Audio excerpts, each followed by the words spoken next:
नई नई सास बनने जा रही लक्ष्मी को उसके रिश्तेदारों ने अच्छे से समझा दिया था। दीदी देखो, सास बनना आसान नहीं है। कहने को बहू आ जाती है, लेकिन सारे घर में हक ऐसे कर लेगी जैसे तुमने तो इतने साल से घर के लिए कुछ किया ही ना हो।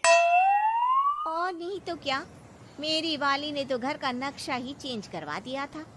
कहती है खिड़की यहाँ नहीं वहाँ करो, दरवाजा इस दिशा से खोलो और न जाने क्या क्या। अरे बताओ, 20 साल से क्या मैं गलत खिड़की दरवाजे के साथ रह रही थी? तभी वहाँ बेटी आ जाती है। हाँ माँ, और पक्का भाभी आने के बाद तो मेरा हाल बुरा ही होना है। तुम हर बात पर मुझे इग्नोर करोगी। हे भगवान, इतना सब कुछ होता है बहू के आ जाने पर, मुझे तो पता ही नहीं था। अरे एक हमारा जमाना था। अरे हमारा जमाना तो भूल ही जाओ कि सास के हाथ में कमान होती थी और हम कठपुतली। जीवन भर कठपुतली ही रहना है, पहले सास की और अब बहू की। खैर, मुर्गे की अम्मा कब तक खैर मनाती। हो जाती है बेटी की शादी और घर आ जाती है प्यारी सी पल्लवी। माँ जी चाय लीजिए। सास जो कि पहले से डरी हुई थी, हाँ हाँ लाओ लाओ, लेकिन चाय पीती ही थू, अरे इसमें किरकिरा सा क्या है? चाय में चीनी तो है ही नहीं। माँ जी वो ये बता रहे थे कि आपको शुगर की बीमारी है, तो मैंने चीनी की जगह गुड़ का पाउडर डाला है, वो शुगर के लिए ठीक रहेगा। सास गुस्से से लाल हो जाती है। अरे नहीं नहीं, मैंने जीवन भर चीनी की ही चाय पी है, तो मैं तो चीनी वाली ही चाय पीऊंगी। तुम आई और मैं नियम बदल दूं? ऐसी सास नहीं हूं मैं, समझी? पल्लवी को समझ में नहीं आता कि सास को हो क्या गया है। अरे माँ जी हुआ क्या है, आप तो भड़क गई। तभी वहां ननद आ जाती है। तो आप काम ही ऐसा कर रही है ना भाभी? अरे भाई मैंने क्या किया? शुगर के पेशेंट को चीनी नहीं पीनी चाहिए, तो मैंने चाय में चीनी नहीं डाली। इसमें मुझे तो नहीं लगता कि मैंने कुछ गलत किया। भाभी पहली बात ये कि जबान चलाने की जरूरत नहीं है, क्योंकि हम लोगों को भी बोलना आता है। बाकी आपका क्या मतलब है कि हम लोग माँ का ख्याल नहीं रखते हैं? आपको ही सारी साइंस की नॉलेज है। पल्लवी समझ जाती है कि इन लोगों के दिमाग में बहू को लेकर धारणा गलत ही है, इसलिए वो बिना कुछ बोले वहां से चली जाती है।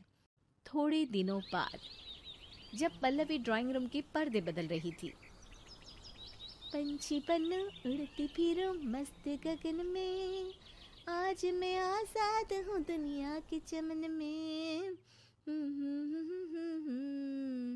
वाह जी वाह, आजाद होना तो अच्छी बात है, लेकिन हम लोग भी गुलाम नहीं है।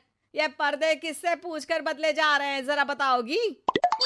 अरे सासू माँ, जब से आई हूँ सोच रही थी कि पर्दे ठीक नहीं है। पता है पर्दे इतने हल्के हैं कि दिन में बाहर से पूरा घर दिखता है, लोग झांकते हुए रास्ते से निकलते हैं, ये मुझे अच्छा नहीं लगता है।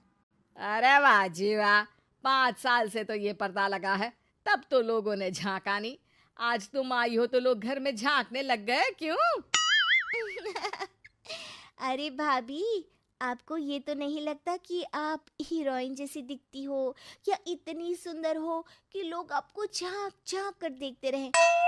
मैं भी रहती हूँ इस घर में, लेकिन मजाल है। पल्लवी सर पर हाथ रख लेती है, पर्दे लगाकर पुराने पर्दों को हटा देती है और निकल जाती है। देखा माँ, इसे कहते हैं मनमर्जी।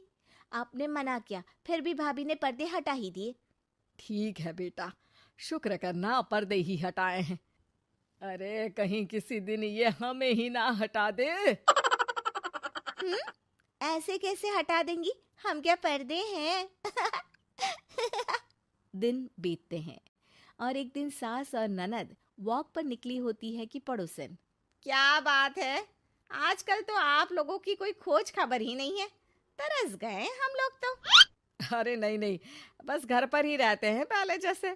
पहले भी तो इतनी ही खोज खबर थी ना। अरे नहीं नहीं, पहले की बात और थी। और बताओ बेटा, बॉयफ्रेंड से चक्कर चल रहा है कि खत्म हो गया? पहले तो पर्दे से दिख जाता था कैसे तुम सारा दिन टेलीफोन पर लगी रहती थी, कभी शर्माती कभी रोती। अब तो पर्दे भी मोटे लगा लिए तो कुछ ठीक से दिखाई भी नहीं देता। हाँ? नहीं, मतलब कोई ना, होता है इस उम्र में।